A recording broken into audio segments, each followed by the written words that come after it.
প্রিয় দর্শক, আসসালামু আলাইকুম। সবাইকে শুভেচ্ছা। আজকে 29শে ডিসেম্বর 2024 সাল। আপনারা সবাই জানেন, বিভিন্ন শিক্ষা প্রতিষ্ঠানে আজকে ফলাফল প্রকাশিত হয়েছে। সে বিষয়ে আমি কিছু কথা বলবো প্রিয় শিক্ষার্থীদের উদ্দেশ্যে এবং সম্মানিত অভিভাবকদের উদ্দেশ্যে।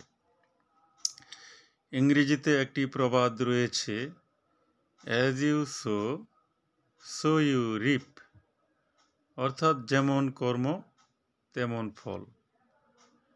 এই প্রবাদটি দ্বারা বোঝানো হয়েছে এই পৃথিবীতে যে যেরকম কর্ম করবে সে তেমনই ফলাফল পাবে। অর্থাৎ কৃষি কাজের সাথে এখানে তুলনা করা হয়েছে, যে যেরকম বীজ বপন করে সে সেরকম ফসলই পায়। তাই ছাত্রছাত্রীরা, তোমরা যে যেরকম লেখাপড়া করেছ ঠিক সেই রকম ফলাফল পেয়েছ। যারা সারা বছর কষ্ট করে অনেক পরিশ্রম করে লেখাপড়া করেছ, হাড় ভাঙা পরিশ্রম করেছ, তারা অবশ্যই ভালো করেছ।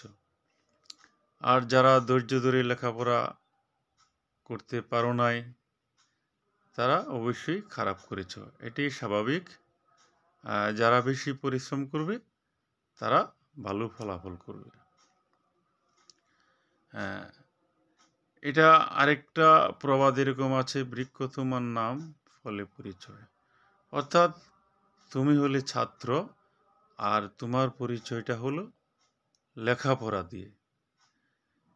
যেই ছাত্র যত বেশি লেখাপড়া করে সে তত ভালো ছাত্র।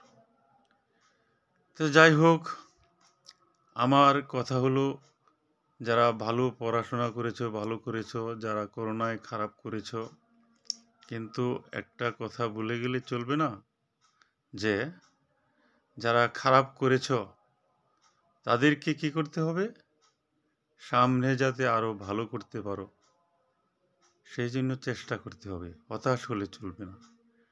একটা কথা আছে না, একবার না পারিলে দেখো শতবার। অর্থাৎ তোমাকে একবার তুমি চেষ্টা বেশি করো নাই, সামনে চেষ্টা করলে অবশ্যই তুমি তার ফলাফল পাবে। আর যারা ভালো করেছ তাদেরকে সামনের বছর থেকে আগামী দিনে যাতে আরও ভালো করতে পারো সেই জন্য আপ্রাণ চেষ্টা করতে হবে। তাহলে অবশ্যই যারা পরিশ্রম করবে তার সঠিক ফলাফল অবশ্যই পেয়ে যাবে। আর সম্মানিত অভিভাবকদের উদ্দেশ্যে বলছি,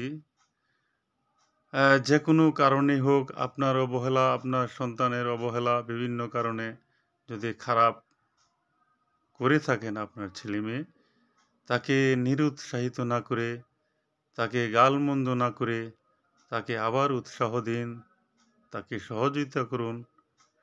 বিশেষ করে তারা যাতে ভবিষ্যতে আরও ভালো করতে পারে, অর্থাৎ প্রচেষ্টা চালিয়ে যেতে পারে, তাকে বারবার উৎসাহিত করুন।